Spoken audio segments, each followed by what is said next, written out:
एक पति ने गुस्से में अपनी पत्नी को धक्के मार के घर से निकाल दिया। अब सवाल यह है, पत्नी को क्या करना चाहिए।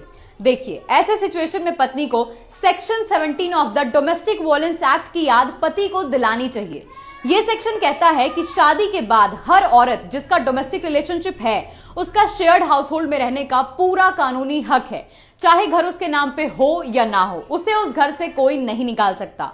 और अगर पति या कोई और उसे बिना कोर्ट के ऑर्डर के घर से बाहर निकालता है तो ये इलीगल है और ये वायलेंस माना जाएगा।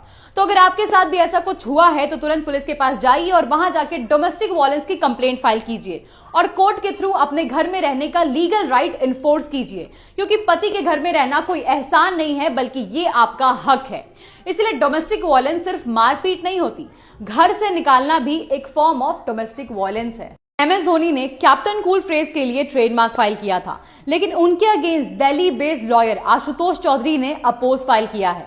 उनका कहना है कि कैप्टन कूल एक जेनरिक और पब्लिक फ्रेज है जो सिर्फ धोनी के लिए ही नहीं बल्कि कई और क्रिकेटर्स के लिए भी यूज हुआ है। और श्रीलंका के अर्जुन रानातुंगा को भी लोग कैप्टन कूल कहते थे।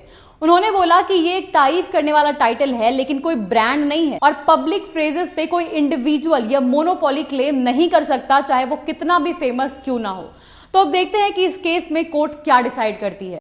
अगर आपकी वाइफ या गर्लफ्रेंड को बहुत जल्दी गुस्सा आता है, वो आपको कुछ फेंक कर मार देती है या कुछ ऐसा करती है जिससे आपको चोट लग जाती है, तो आप सेक्शन 115 सब क्लॉज 2 BNS के तहत उससे हर्जाना भी ले सकते हैं या उसको 1 साल तक की सजा भी करवा सकते हैं। तो इस रील को अपने दोस्तों में शेयर करें ताकि वो इससे अवेयर रहें और बच के रहें। Thank you.